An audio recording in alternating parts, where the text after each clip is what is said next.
Olá, meu amigo, minha amiga, muito obrigado por vocês estarem aqui no nosso Portal do José e você que acompanha sempre os nossos encontros, tem visto que sempre eu tenho abordado a questão econômica apontando alguns comportamentos, alguns perfis dos principais personagens da economia que estão dentro do governo brasileiro e como eles são os principais fiadores, os responsáveis pela manutenção de uma figura como o presidente que nós temos desgovernando o nosso país.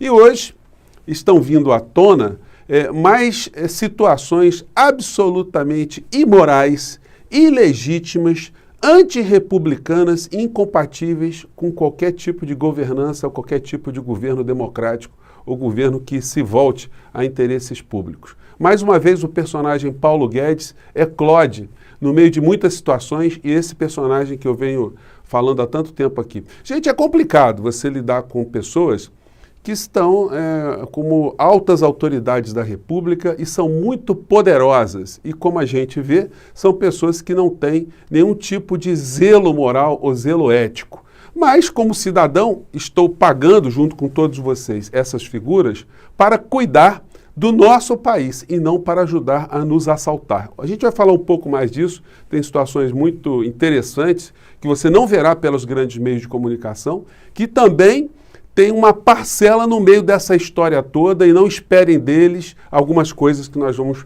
falar aqui. Antes de mais nada, se você está chegando agora e está conhecendo nosso portal, se inscreva aqui também, você é muito bem-vindo. É importante a gente difundir cada vez mais a percepção crítica de situações que nós estamos vivenciando. Se você gostar, compartilhe os nossos vídeos, dê o seu joinha para a gente chegar a mais pessoas como você e envie seus comentários para cá, porque são sempre lidos e são sempre considerados. Gente, é muito complicado a gente dizer que nós temos um ministro da Economia que se comporta como um estelionatário, uma pessoa que induz as pessoas a erro, justamente para subtrair dessas pessoas o que ele puder. E sem nenhum tipo de culpa, porque você não consegue ver na literatura mundial do crime algum estelionatário que tem algum tipo de arrependimento. Quanto mais frágil é a vítima, melhor para o ego do estelionatário. E quando ele consegue praticar atos contra um povo, aí que a coisa fica mais sofisticada, né? Então, se vocês me perguntarem as revelações de que Paulo Guedes tem mais de 51 milhões de reais, pelo menos o que foi identificado agora, em paraísos fiscais, se eu estou surpreso, eu vou dizer para vocês que absolutamente não. Há 2 anos atrás, praticamente, eu fiz uma entrevista lá no meu estabelecimento ainda, que estava aberto, o Lapa Café, e eu entrevistei o deputado Paulo Ramos, que já estava, o deputado federal Paulo Ramos, que já estava investigando o Paulo Guedes por conta da Operação Greenfield, movida pelo Ministério Público Federal, que apura desvios de verbas de fundos de pensão de servidores públicos aqui no nosso país. Então, Paulo Guedes, que fala tanto dos monstros do pântano, as criaturas do pântano, ele virou um homem milionário justamente nos governos que ele tanto condena. Os governos Fernando Henrique Cardoso, o governo Lula e o governo Dilma. E deve ter amealhado mais alguma coisa no governo Temer também.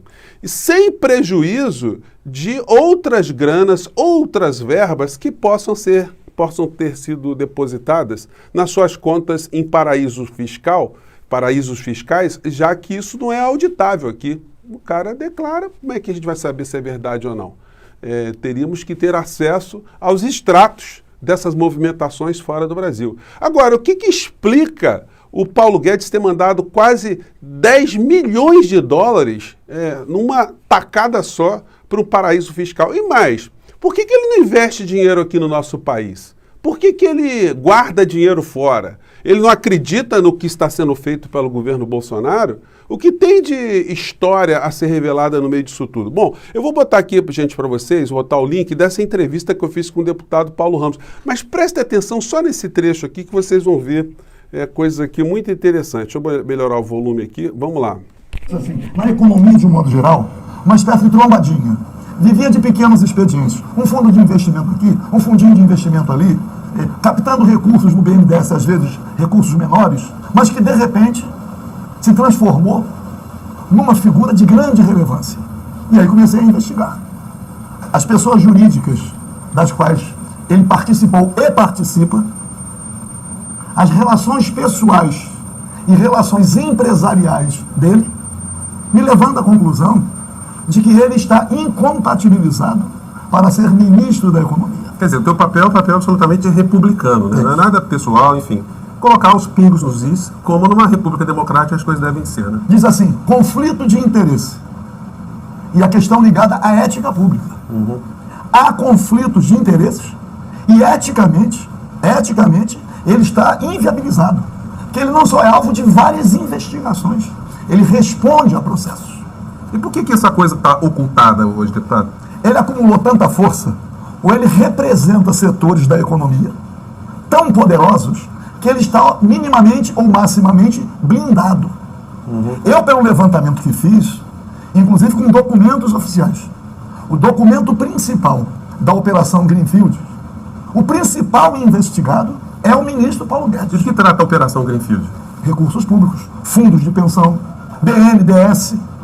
Existe a mão do Paulo Guedes retirando recursos para investimentos duvidosos e, às vezes, fraudulentos e também deficitários em vários lugares, a começar pelo BNDES. Deputado... Gente, eu vou colocar essa entrevista toda na íntegra para vocês, vale a pena rever para quem já assistiu, e para quem não assistiu é interessante ver, porque, inclusive, na descrição do vídeo eu vou colocar para vocês a petição do Ministério Público Federal apontando todas essas irregularidades, essas falcatruas que Paulo Guedes estava sendo investigado e deu uma parada por duas razões, porque ele virou ministro e o ministro do nosso país.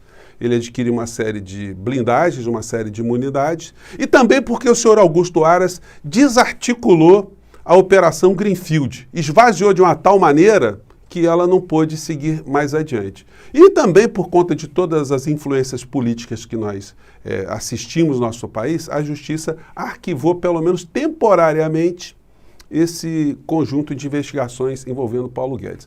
O que o deputado Paulo Ramos não sabia à época, porque nós nunca temos acesso a paraísos fiscais, a informações estão fora do nosso país, é que o ministro Paulo Guedes tinha essa dinheirama fora do Brasil.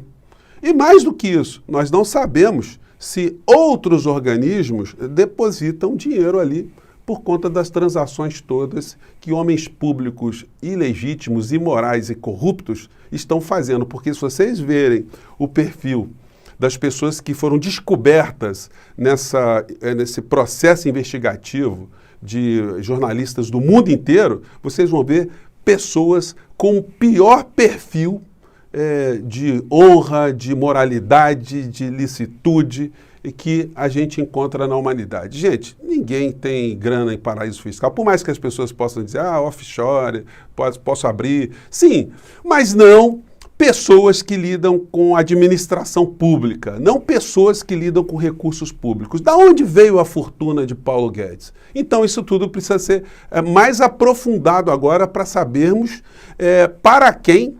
Nós já sabemos de um certo modo, né? Mas a gente precisa identificar para quem Paulo Guedes de fato está trabalhando, para quem ele está operando.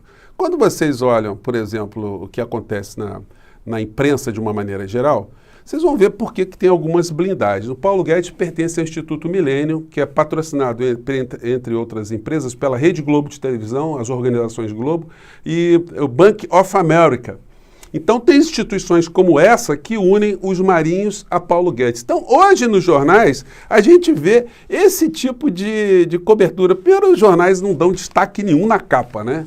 Um ministro, gente, apanhado com mais de 51 milhões de reais fora do nosso país, isso não tem que ser notícia, não tem que ser uma pessoa que ganha dinheiro com a valorização do dólar, isso não tem que ser notícia de capa, não tem que ser esmiuçado. E eles só estão dando porque a coisa vazou para o mundo inteiro. Então não tem como os grandes veículos de comunicação esconder esse tipo de coisa. Você vê aqui no caderno de economia do Globo, aliás, do Valor Econômico, numa página largada lá atrás, essa matériazinha aqui, que diz: Guedes e Campos Neto dizem que declararam em offshores. Bom, eles declararam a quantia, eles declararam exatamente como é que a gente tem acesso a esse tipo de informação. De um ministro que é pago com dinheiro do povo brasileiro para zelar pelos interesses do povo brasileiro. O caderno de economia coloca assim, mas não cita o nome do Guedes em caixa alta, né? Eles colocam: ministro da Economia tem empresa em paraíso fiscal. Gente, e aí quando vocês olham, por que eu comecei a observar tantas coisas assim em relação ao Paulo Guedes, né? Que a gente vai vendo as práticas de estelionato acadêmico, estelionato da fala, estelionato em tudo que ele fala para legitimar algumas das suas posições. Uma das mais aviltantes e criminosas do ponto de vista histórico que ele fala publicamente, mas nunca é contestado, porque a boa parte dos seguidores são seguidores que estão lá envolvidos com o bolsonarismo. Então, o Paulo Guedes, Bolsonaro fala, eles batem a cabeça, baixam a cabeça e aplaudem, né? Mas vejam essa coisa infamante aqui. Vamos lá. E as greves vão acabar, porque no Chile não houve mais greve de trabalhadores por 20, 30 anos, porque a acumulação de capital foi tão rápida que todo mundo tinha ações e a bolsa subia e todo mundo ganhava dinheiro com isso e a distribuição de renda melhorou em vez de piorar e vários programas sociais foram criados porque o governo era eficiente, em vez de ficar... Ele está falando, gente, da ditadura Pinochet, da qual ele fez parte, da qual ele foi um dos colaboradores. Ele dizendo que no Chile não teve greve durante 20, 30 anos. Sabe por que não teve greve? Porque as pessoas eram assassinadas, os grevistas eram presos, eles eram torturados, eles eram desaparecidos, eles sumiam misteriosamente.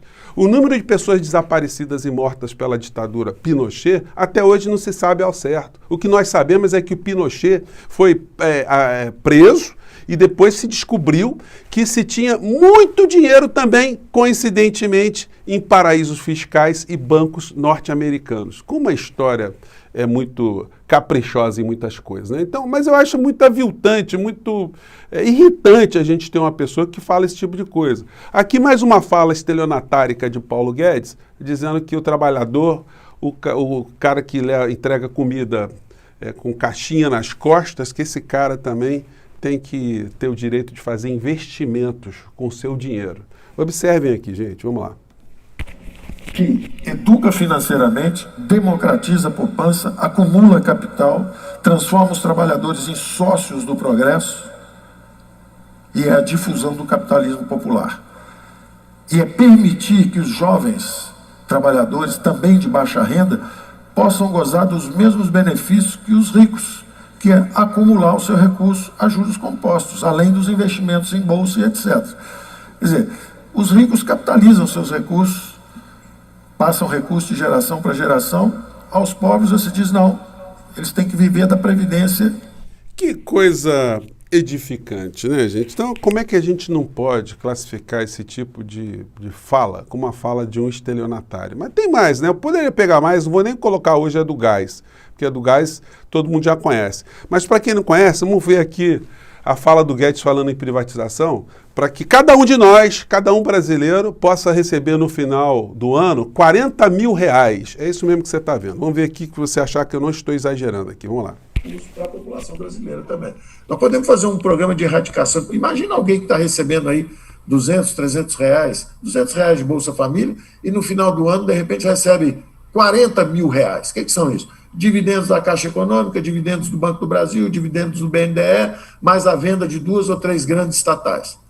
Isso aí é um salto patrimonial para um povo simples que jamais sonhou com isso. É uma beleza, né? É uma beleza. Gente, é impressionante o seguinte, o Paulo Guedes estava falando isso, gente, para uma comissão de senadores. Como é que o senador não levanta e não questiona esse tipo de situação, né? Hoje tem algum colunista, um ou outro, tocando nesse assunto aqui. Eu vi uma coluna muito interessante hoje, deixa eu ver se eu resgato aqui. Bom, sumiu, mas não tem problema nenhum. Apontando aqui que o comportamento do Paulo Guedes não é só ilegítimo, ele é ilegal, porque existe uma lei federal que trata dessa questão com muita clareza, dizendo que é incompatível, como disse o deputado Paulo Ramos aqui na nossa entrevista que eu vou disponibilizar, já havia um conflito de interesses com as atividades de Paulo Guedes e o exercício à frente do Ministério da Economia. Porque as empresas todas que ele tinha algum tipo de envolvimento, empresas inclusive que exploram infraestrutura, gás, petróleo, enfim, ele tem negócios nessas histórias todas. Ele não se afastou completamente, porque não é possível uma pessoa que estava ligada a tudo isso, de repente ele vira fumaça e esses interesses eles ficam absolutamente largados nas mãos de terceiros. Da onde veio a fortuna de Paulo Guedes? Da onde vai, para onde foi esse dinheiro exatamente para fora do Brasil? Por que esse dinheiro não é investido aqui no nosso país? Paulo Guedes fatura ou não fatura com a variação do dólar aqui no nosso país? Então são questões que os deputados e senadores têm que começar a levantar agora, porque são questões objetivas. Não estamos falando de futricas. E como ficam os bolsonaristas e como fica o presidente da República? Ele tem noção que Paulo Guedes é essa figura? Bom, a gente imagina que não tenha, porque Paulo Guedes não é amigo de Bolsonaro. O Paulo Guedes foi plantado no governo Bolsonaro para desenvolver a tarefa que ele está desenvolvendo, de fazer todas as entregas do nosso patrimônio que estão sendo feitas, e para isso eles precisam que Bolsonaro permaneça à frente do nosso país, mesmo com o genocídio que ele está praticando, mesmo com tudo que ele faz. Porque enquanto Bolsonaro estiver sendo mantido, ele manterá Paulo Guedes. Enquanto Paulo Guedes for mantido, mais nós seremos assaltados, no português claro, aqui no nosso país. Gente, eu fico por aqui, mande suas opiniões, suas críticas. Eu acho que esse assunto ainda vai render mais alguma coisa e eu vou também colocar mais informações ao longo aí dos dias, na medida que os fatos forem aparecendo. Tem mais história nisso aí que a gente precisa conhecer, né? Eu fico por aqui, gente. Um grande abraço e até o nosso próximo encontro. Tchau!